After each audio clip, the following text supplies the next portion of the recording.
Brands will put in like one blue or one green and be like, oh, we've created a color story. No, you created a Tarte palette. Hey guys, it's Julia. Welcome back to my channel. Today I wanted to talk about color stories. There's probably like a palette coming out every single day at this point, and while palette launches are definitely very frequent now, I feel like really solid, good palette launches and really good color stories are very hard to come by. For me, there's a difference between just like a general color scheme and a color story. In a color story, I feel like every single shade in the palette is selected and curated in a very thoughtful way that crafts an aesthetic and a story. Wow. For me, I can always really tell when attention and care is really put into curating that type of thing for a palette. And for me, that just really makes the palette a lot more inspiring and a lot more special to me. I can really tell when brands put a lot of thought into the colors that they choose for their palettes. So for today's video, I went through my collection and I picked out 10 palettes I think have some of the best color stories that I've ever seen. Whether it's just the shade curation is really nice, or I feel like you can do a lot of different things within that color story and it's very smartly selected. These are palettes where even if I'm in like the deepest creative rut, like this morning when I did this, I lost all hope today, I'm empty. I can look at these palettes and see how the colors are like laid out and get very excited. So I hope you guys enjoyed this video. Full details of this look should already be on Instagram. I will talk about the palette I'm wearing on my eyes later in the video. I don't know how I feel about this eye look. I went a little bit ham, so I'm not feeling the most confident, but maybe it looks good. I don't know. I am not able to judge myself objectively at this point. I think that is all I have to say. If you want to see 10 of my favorite color stories and my favorite palettes, keep watching. This is a new and very recent addition to my collection and has become a huge love for me. The Alma palette, collaboration between Amy Loves Makeup and AMI Hearts Beauty. Not sure about the brand name. If anybody knows how to pronounce the brand name, let me know. But the Alma palette. This is a palette that I'm very mad that I didn't create myself because this color story is I think Amy did a really beautiful job in putting this together. It's a perfect mix of like pastels and like kind of like Aquarian things with a little bit of depth to it as well. So I like that you have this like dark navy blue and this beautiful teal, but you also have these like kind of cornflowers and lavenders. There's a good balance of 1, 2, 3, 4, 5, 6 matte shades in here, and the rest are all shimmers. I normally like to have more mattes than shimmers, but I feel like in this context it really does work because you have 3 of these kind of like shimmery duochrome transformer shades, and then the rest of the shimmers in here just tie in beautifully with the story that the mattes are telling. Not a single shade in here feels out of place. I feel like everything in here has a purpose and works within a different eye look you can create. And even though it is a very much like blue and purple tone palette, I feel like you can create a lot of different looks within here. I've done like a fully neutral look using this palette, just using this brown and then some of the like topper shades over here. But I've done quite a few looks with this one. I will try and flash a look on screen for every single palette that I talk about. But if you like cool tones or if you just really like purple eyeshadows, I think this is one of the most beautiful color schemes you're gonna get. Honestly, this is the holiday palette to end all holiday palettes for me. I feel like we see a lot of Christmas palettes coming out, but Lunar Beauty's Holiday 2019 palette was the Moonspell, which was like witchy, spooky, Halloween themed. Ugh. That was so powerful.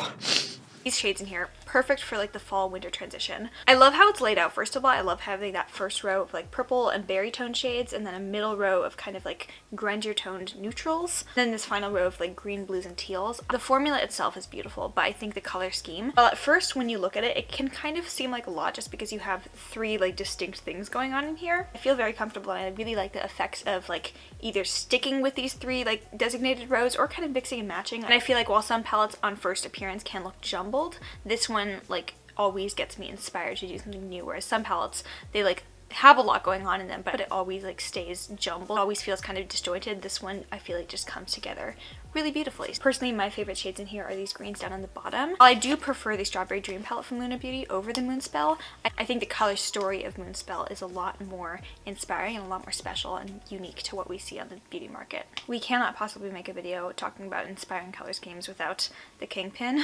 I will forever stan Subculture. And as I was trying to choose what eyeshadow to do for my makeup today, I knew that I wanted to talk about this palette, but I was like, maybe I should use Subculture again just to double check that I stand by all my opinions about this palette, because I know I am in the minority of people who do like the Subculture palette. Ciao. Anyway, so it still slaps. Pretty simple eye look. I'm wearing Roxy on the inner part, Untamed smoked out on the outer part. I have Electric padded all over my lid, and then Cube right on my inner corners. So colors that I wouldn't necessarily think would go together. Like I would never think to put a teal with a like peachy pink shade on my eyes, but it works. Subculture, it like does that to me. It makes me step out of the box a little bit and step out of my comfort zone and just be a little bit more fun with the colors I choose to put together. I'm so creative like that. I personally really like the formula. I have the original formula. I know they have reformulated, and a lot of people say that the new formula is a lot more user-friendly. And I also just have to appreciate what this palette represents. I feel like this palette coming out was really the turning point where brands started to focus more on really creating color stories for eyeshadow palettes. Before that, like, colorful palettes were either rainbow or like modern renaissance, you know? And I feel like from here we've gotten a lot more beautiful color stories from even like mainstream brands doing fun things with their eyeshadow palettes. So for me, Subculture will always be that bitch, but she is my baby and I love her.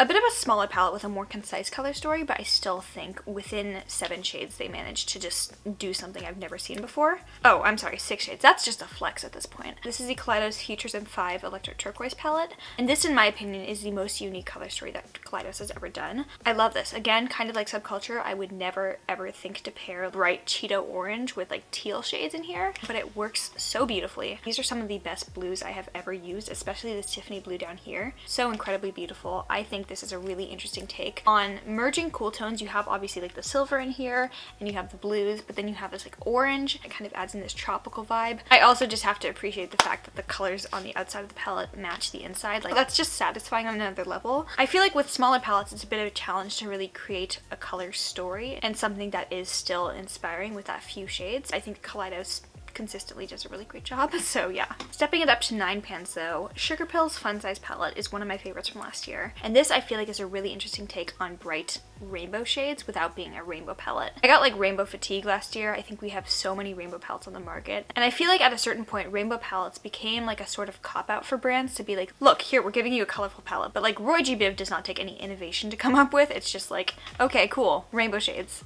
What else? This has the standard like Roy G. Biv and some pink and mint in there as well, but it's not just like straight up rainbow primary shades. These are the perfect mix between like a pastel with a vibrancy of a neon. So they show up with these like kind of pastel hues, but they have enough color saturation to them where they're not like completely disgusting to work with. And as a result, I feel like these are really, really nice colorful shades. Pastel shades tend to be chalky. These ones have a little bit more saturation to them. I don't have to do anything special to get these to work. I pretty much just use the same Anastasia eye primer that I always use. I love every single look I've done with this one. I just think it's a very fun and very well done pastel rainbow but redone palette. This one's for the neutral lovers, which on pretty much a daily basis I am. The Dose of Colors Desi Katy Friendcation palette, I think probably the best palette of 2018 and one of the best collabs in my opinion to ever come out. This obviously is a neutrals palette, but it has a different take to it. The twist of course being these like foiled block party shimmer shades that just perform and hit so different on the eyes. Most of the time when I do dip in here, I pretty much stick to these 8 shades,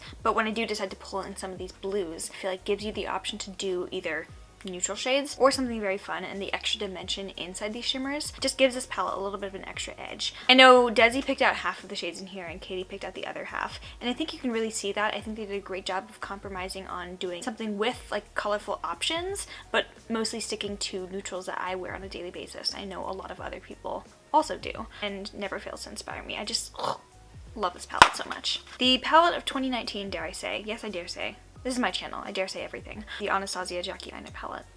I think this is one of the most well put together color stories I've seen in a long time. It's a little bit more colorful than the Friendcation palette, but kind of similar idea where you have the options and you have more than enough in this arsenal to do really, really good solid neutral looks. Then you can also do like really vibrant, beautiful, colorful looks as well. So for the like variety that you get in here, you can pretty much do like almost any like color look on the rainbow. You do a very red focused look, you can do a very like orange warm toned focused look. Yellow kind of not. You have this like one gold, greenish gold shade up here called Dwalas. There's not really any like yellows in here. You have the green in here called Sponsored, which I really love. No blues in here, but you have these purples and you have the pink shades, and of course the neutrals and browns. No matter what direction I want to take my eye look in, I feel like this always has an option for whatever I want to do. And I think Jackie just did a really great job with creating this color palette. This is a palette that I like have to force myself to not use sometimes, which sounds weird, but honestly it's become one of my top 5 palettes in my collection. Of course, I wanted to mention the Gemini palette because I think this color scheme is just masterful. Neutrals reloaded in a very unique and different way that we've never seen before. But what I really wanted to mention was the Melt Gemini palette in conjunction with the Melt Smoke Sessions palette. I think these two go together so beautifully. Working with these two in conjunction is very fun because the Smoke Sessions is pretty much almost all shimmers and the Gemini is pretty much almost all mattes. The olive green side of the Smoke Sessions palette pairs really beautifully with like the olives down here and the neutrals in the Gemini palette, and using these two palettes together gives you like such a variety of things you can do. Whereas with Smoke Sessions you're pretty limited in terms of what you can do. Gemini, I feel like I'm always inspired to look at this one. So of course this is the main palette that I wanted to mention in this video, but little honorable mention for Smoke Sessions because I feel like these two pair really beautifully together. One of my favorite Colourpop palettes I feel like has been kind of forgotten is the Good Sport palette. This is one of my favorite 12 pans from them. It gives me Subculture vibes, but also the Vizio Dark Mattes palette as well. It's basically Subculture minus the teal shades but with purple shades instead, and like a little bit of a warmer tone color palette. There's a lot going on in here because you have like the purple shades and then you have like the kind of mustardy yellow tones and the deep reds. Then you've also got like olive greens going on, a couple neutrals as well, and it's just like, what is going on? But boiled down, I can like look at this palette and like pick out different eye looks I want to do, and it just gets me excited. These also have, in my opinion, one of the best Colourpop pressed shimmer formulas I've ever tried. Like Rookie and Ebb down here are these two ridiculous. Yeah, I don't really have anything else to say. Makeup is post-wearable at this point. This is a really beautiful palette and one of my favorite color stories Colourpop has ever done. The last thing I want to mention is from across the pond. This is the So Soon Kaylee MUA Urban Bible palette. This is kind of like the Lunar Beauty palette to me. There's a lot going on in here, and at first glance it's just like, what do I... This has created some of my favorite looks. It's definitely a very artistically geared, I guess Instagram makeup. Kaylee is a very talented Instagram and like special effects makeup artist. These colors have such a vibrancy to them, and I feel like this is just a really interestingly put together, show up so nicely on the eyes. They're very saturated in person as well. So just like looking at this palette, I can picture like, oh, I want to put that on my inner corner. I want to put this up in my crease. If I could change one thing, I'd get rid of one of these brown mattes and throw in like something to go with this blue teal shade here. Like maybe like a blue teal matte shade here would be really awesome. But besides that, I really enjoy looking at this color story overall, and it's just a very fun palette to work with. Alright guys, that is it. I hope you guys enjoyed this video. There are plenty of other palettes in my collection where I do love the color story. These are just like the top 10 most inspiring ones to me that I wanted to share. So I hope you guys enjoyed this video. If you did, please give a thumbs up. Make sure you are subscribed down below, and also follow me on Instagram to see makeup looks like this, or like slightly less dramatic than this, because this is kind of an anomaly even for me. And if you made it to the very end of this video, you get the bonus moon. Love you. Bye.